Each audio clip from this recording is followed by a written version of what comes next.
Imagine a world where justice meant slowly tearing your body apart in front of a cheering crowd. Welcome to the darkest side of medieval Europe, where punishment usually meant agony, humiliation, and sometimes days of slow dying under the open sky. These devices weren't only meant to hurt. They were designed to terrify anyone who even thought about breaking the rules. But here's the nightmare twist. Even with horrors like these, people still committed crimes, and the torture never really stopped. This is the hidden facts. Before we descend into this grim catalog of pain, remember, many scenes you're about to hear are extremely graphic and disturbing. Proceed only if you're ready to confront how cruel humans can be.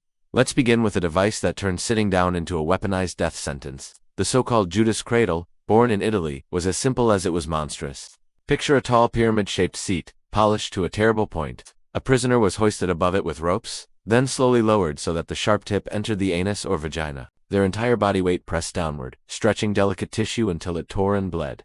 Sometimes, the tormentors added heavy weights to the victim's legs or torso, forcing the body deeper and deeper onto the spike. Infection, internal bleeding, and eventual impalement turned this into a torture that could last hours or end in days of unbearable suffering. A similar concept existed in another nightmare, the so-called Spanish donkey, or wooden horse. The victim was forced to straddle a narrow triangular beam with the sharp ridge driving directly into the crotch. All their weight rested on that edge. If executioners wanted to intensify the agony, they tied stones to the victim's feet, increasing pressure until flesh and muscle tore. From there, things only grow worse. How do you make death itself feel like a slow, deliberate dissection? One method was the saw. In this brutal execution, the condemned person was hung upside down or restrained in place, and a large saw was used to cut through the body. Sometimes the cut went lengthwise, splitting the body from groin to head. Other times the victim was sawed across the torso. Being upside down forced blood to rush to the head, keeping the person conscious as long as possible while the blade inched through bone and organs. But torture wasn't only about killing. Sometimes it was about permanent mutilation and humiliation. Enter the so-called Pear of Anguish. During the Middle Ages, this metal device was used especially against women accused of causing miscarriages, against those charged with blasphemy, and against people condemned for homosexuality. Depending on the alleged sin, the device was forced into the vagina, anus, or mouth. Once inserted, a screw at the top was turned, slowly spreading from metal leaves outward. The more the torturer twisted, the wider the device expanded, tearing soft tissue, smashing teeth, or ripping internal muscles apart.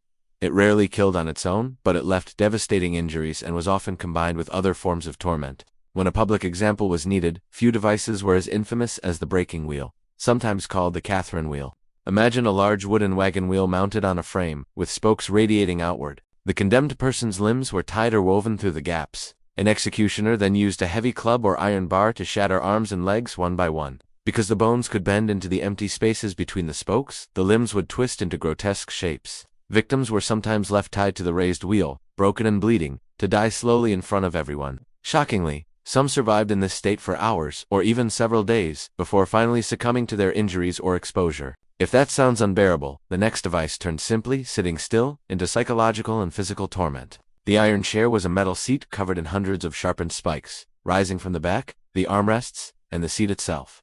The victim was forced to sit, and iron bands were tightened around their arms, legs, chest, and sometimes even their head, pushing their body down onto the spikes. At first, the spikes might only pierce the skin, drawing limited blood. Over hours or days, as restraints were tightened, the spikes drove deeper. The design usually avoided immediately killing the victim, leaving them in a state of constant, escalating pain.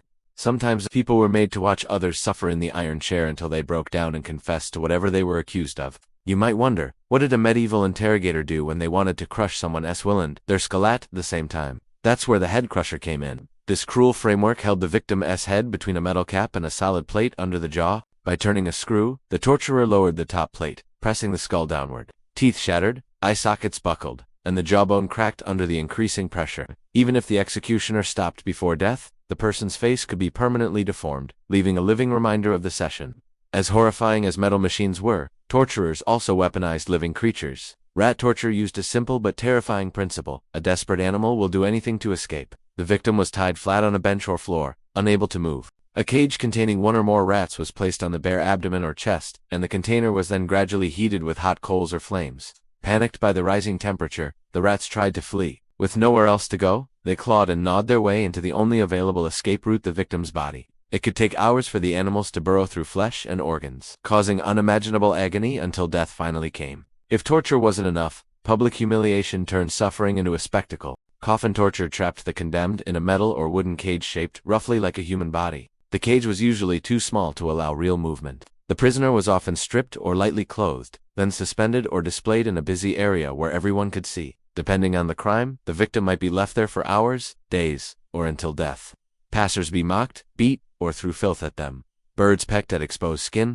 Those accused of lesser offenses sometimes survived after a long ordeal. Others simply wasted away, visible to all as a living warning. Some punishments focused specifically on women, turning accusations into gendered terror. Breast stripping, sometimes called the iron spider, was reserved for women accused of adultery, abortion, blasphemy, heresy, or witchcraft. A clawed metal tuliphin heated until red hot was clamped onto the breast. Then, with a brutal pull, flesh was torn away, sometimes ripping off the breast entirely. This wasn't only physical destruction. It was designed to strip victims of dignity and identity. Children, relatives, and neighbors were sometimes forced to watch, forever haunted by the screams and the blood. If a woman survived, scars and disfigurement marked her for life. Finally, we come to a device that shattered mobility itself. The knee splitter, used heavily during religious inquisitions. It consisted of 2 wooden or metal blocks lined with spikes, placed in front of and behind the knee. Heavy screws on the sides drew the blocks together. As the screws turned, spikes pierced flesh, ligaments, and bone. Kneecaps cracked, tendons snapped, and the joint was pulverized beyond repair.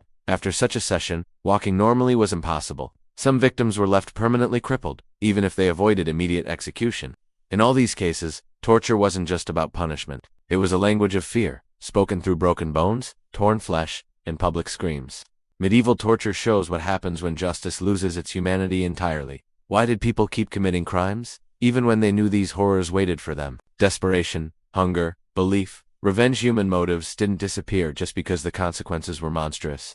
The real terror is that every one of these devices was once considered justice. If you made it this far, you've walked through some of history's darkest rooms.